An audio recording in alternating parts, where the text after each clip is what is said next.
Les 5 énergies de sagesse. Chapitre 17. Voir à leur façon. Les voir. Page 209. Ce sont souvent nos propres défenses qui nous retiennent prisonniers de l'illusion que nous sommes séparés des autres. Nous pouvons réagir à cet obstacle de bien des manières. Nous nous en fichons, Bouddha. Nous sommes trop occupés, Karma. Ça ne fait pas partie de notre description de poste, Vajra. Nous n'aimons pas l'autre personne, Padma, ou nous nous sentons dépassés, Ratna. Il est intéressant d'examiner comment nous projetons notre version du monde sur les autres, parce que notre projection rend aussi impossible le fait de voir l'autre personne pour ce qu'elle est. Personnellement, je peux rétablir un contact véritable avec quelqu'un uniquement lorsque je suis disposé à laisser tomber mon propre scénario et mes propres intérêts. Même si cela exige un effort conscient, je peux ainsi me mettre à la place de l'autre, avoir de l'empathie et m'harmoniser avec son énergie, ce qui m'ouvre à notre interconnectivité. L'échange. Le processus naturel d'ouverture à notre interconnectivité s'appelle l'échange, le partage direct, sans obstruction, de l'énergie avec une autre personne. S'ouvrir à l'autre et échanger avec lui est semblable à s'ouvrir à nos perceptions sensorielles, ce qui nous relie au monde phénoménal. Le fait que ce processus ne soit pas obstrué dépend uniquement de notre harmonisation avec l'énergie du moment, qui est toujours accessible derrière le mur qu'érige notre ego avec nos pensées, nos concepts, nos idées et nos projections. Il est utile de savoir que l'échange se produit toujours, que nous en ayons conscience ou non. Lorsque nous n'en sommes pas conscients, l'échange est déroutant. Nous nous mêlons à l'énergie de quelqu'un d'autre et il n'est pas clair si nous faisons partie de son film ou d'une autre.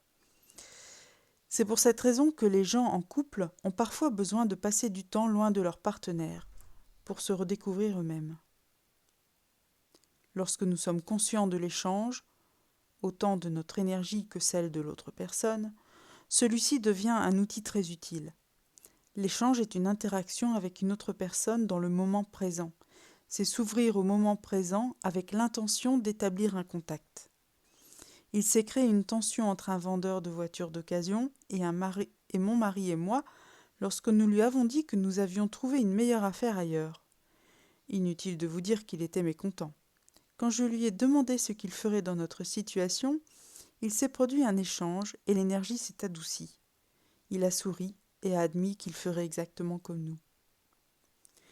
Il est utile d'être conscient des 5 énergies dans la pratique de l'échange parce que cela nous aide à nous rapprocher de la perception et à nous éloigner de la projection.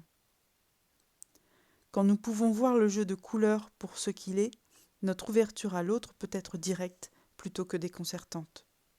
Par exemple, si une amie se trouve dans le royaume de l'enfer parce que sa relation amoureuse est rompue, nous pouvons maintenir notre lien avec elle tout en continuant à être qui nous sommes. L'échange ne peut se produire que si nous pouvons nous joindre à quelqu'un sans nous enchevêtrer avec lui. Nous pouvons sentir l'énergie brute, dans cet exemple il s'agit de la peine de notre ami, sans adhérer à sa projection, son scénario ou son blâme. Cela nous permet de rester avec l'intégrité de l'énergie de l'autre personne sans alimenter son aspect confus. La compassion est une composante importante de l'échange. C'est ce qui nous ouvre à la souffrance, à la confusion et à la peine d'une autre personne. La compassion repose sur la chaleur de Maitri, amour et bienveillance inconditionnelle. Lorsque nous faisons l'expérience de Maitri à l'égard de quelqu'un d'autre, la compassion apparaît naturellement. Plutôt que de nous défendre contre la douleur de l'autre, nous pouvons y entrer. Dans notre relation, il existe 3 schèmes d'énergie. Nos couleurs, les couleurs de l'autre personne, et les couleurs que nous créons ensemble. Les couleurs que nous créons ensemble constituent l'échange. Par exemple, l'énergie fondamentale de Paula et Bouddha, avec certaines possibilités Ratna. C'est ce qu'elle apporte à sa relation avec chacun des membres de sa famille. À son mari de type karma, elle accorde beaucoup d'espace pour qu'il soit aussi actif qu'il le veut. Ils partagent aussi la passion de réaménager et de redécorer leur maison. L'activité que son mari déploie fait sortir Paula de son attitude trop complaisante. Elle se montre pleine de ressources dans la recherche de matériaux et apporte de la recherche aux travaux. C'est ainsi que l'échange se manifeste entre ses caractéristiques Bouddha Ratna et le côté Ratna du mari. Avec son fils Vajra, Paula écoute pendant des heures, Bouddha, le récit de sa dissertation en écologie. Il a de grands idéaux et devient souvent opiniâtre et négatif, Vajra. Dans ses interactions avec lui, elle fait montre d'acceptation et d'appréciation. Cela le calme et lui ouvre une perspective positive et de nombreuses possibilités. Quant à Paula, elle est stimulée par toutes ses idées. Paula et sa fille adolescente, Padma, peuvent être très proches et se parler cœur à cœur. Paula a une bonne écoute et c'est exactement ce dont sa fille, plutôt émotive, a besoin. Elle se montre aussi très disponible pour aider sa fille dans ses nombreux projets créatifs, espace Bouddha et ingéniosité Ratna avec Padma. Étant donné que l'échange d'énergie abat les barrières, les énergies de Paula et des membres de sa famille se mêlent ensemble. Paula et son mari ont un mélange Bouddha Ratna Karma. Avec son fils, le mélange est Bouddha Ratna Vajra. Avec sa fille, Bouddha Ratna Padma. Ils peuvent établir un lien avec l'énergie de l'autre parce que, essentiellement, ils sont ouverts et dans une situation d'échange les uns avec les autres. On assiste à une fusion de couleurs. Si les membres de cette famille n'étaient pas dans une situation d'échange, leurs énergies seraient plus figées et polarisées. Nous pouvons aussi abattre des barrières au travail, même si elles sont en grande partie le fruit d'une intense concurrence.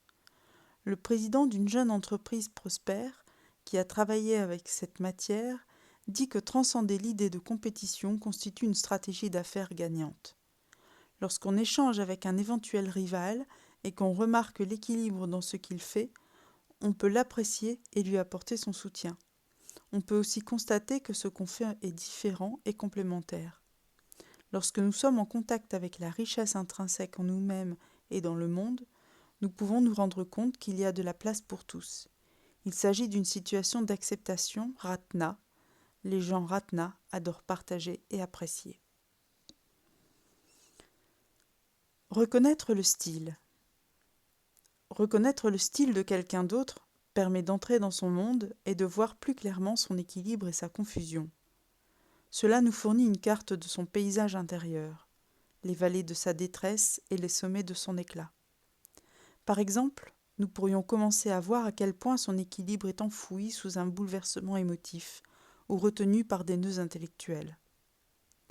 Cette reconnaissance ne découle pas d'une analyse intellectuelle, mais d'une perception intuitive. Il s'agit de comprendre quelqu'un profondément et intuitivement, de comprendre son énergie au-delà du concept.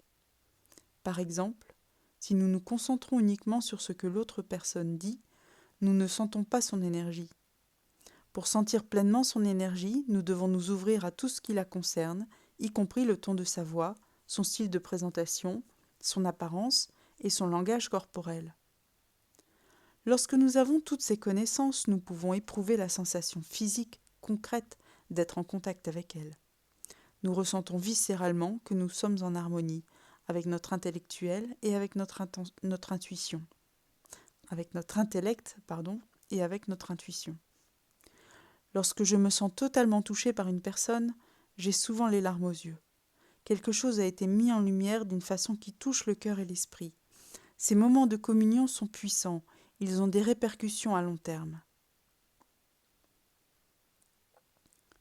L'expérience de l'échange peut être déroutante, tant parce que nous avons tous plusieurs possibilités de couleurs, que parce qu'un changement d'environnement peut susciter des énergies que nous n'avons pas l'habitude de voir. Par exemple, si nous avons habituellement un contact avec Jean dans un contexte qui fait appel à son énergie dominante, le travail, nous pouvons rester perplexes quand nous le voyons revêtir son masque névrosé lors d'une réception. Mais au fil de notre travail avec la dynamique des 5 familles d'énergie, nous pouvons nous ouvrir à l'ensemble du mélange de couleurs que présente quelqu'un. La curiosité est utile à cette fin. Nous pouvons nous poser les questions telles que: quelle énergie semble fondamentale? Laquelle est situationnelle? Quel est le ton affectif dominant? Quelles superpositions et fusions sont en train de se passer? Quand cette personne est le plus à l'aise, quand cette personne est-elle le plus à l'aise et le plus en difficulté? Quelle est la caractéristique de son équilibre? Qu'est-ce qui la passionne? Quand j'essaie de déterminer les couleurs de quelqu'un, je laisse aussi mes sensations me guider. Comment cette personne me fait-elle me sentir? Est-ce que je sens que je manque d'espace? Ratna névrosé. Est-ce difficile d'établir le contact, peu importe ce que je fais? Bouddha ou Vajra névrosé. Est-ce que la compagnie de cette personne me plaît? Padma équilibré. Suis-je complètement dérouté par ce qu'elle dit? Padma névrosé. Est-ce que les choses deviennent plus claires quand je suis avec cette personne? Vajra équilibré. Ce que je sens, est-ce son énergie ou ma réaction à son énergie? Par exemple, si la personne assise en face de moi est fâchée, je pourrais ressentir non pas de la colère, mais de la peur, ou peut-être plus tard de la tristesse. Il est utile d'être curieux à propos de soi et de l'autre. Pour nous guider, nous pouvons nous demander: qu'est-ce que c'est? Le processus que je suis en train de décrire n'a pas pour but d'étiqueter le style d'énergie de quelqu'un. J'en apprends davantage si je joue avec ce processus. Habituellement, j'essaie différentes couleurs pour voir celles qui conviennent. Parfois, j'en élimine certaines qui, de toute évidence, ne correspondent pas à l'énergie que j'essaie de capter. Il n'y a rien de faux à propos de mes choix. Je fais des expériences, je joue. Une fois que j'ai reconnu les couleurs de quelqu'un, j'ai une idée du monde qui l'habite, avec ses aspects névrosés et équilibrés. Me mettre en harmonie avec le style de quelqu'un me donne l'espace nécessaire pour être plus présente. Je peux me détendre dans la couleur particulière qu'il exprime. Je n'ai pas à me laisser distraire par le fait d'essayer de comprendre comment il fonctionne. Par exemple, lorsque je l'ai rencontré, une de mes amies était très Padma. Elle parlait sans cesse de ses relations amoureuses. Ce n'est que plus tard, au cours de notre relation, que j'ai constaté à quel point elle était Ratna. Le manque qu'elle éprouvait et son impression d'avoir peu d'importance la poussaient continuellement à combler le vide avec des gens, notamment un petit ami, des connaissances et des possessions. À un certain moment, elle a même eu 5 petits amis en même temps. Une fois qu'elle a eu trouvé une certaine stabilité dans ses relations, un autre aspect d'elle-même est passé au premier plan. Sa vivacité d'esprit, qui l'incitait à faire de la recherche, Vajra. Au fil du temps, j'ai découvert que Ratna et Vajra font partie de ces aspects fondamentaux, mais qu'il s'y mêle aussi un côté Padma, se présentant parfois comme un charmant ajout qui attire ses nombreux petits amis, et parfois comme un masque pour dissimuler sa souffrance. Exercice. L'échange.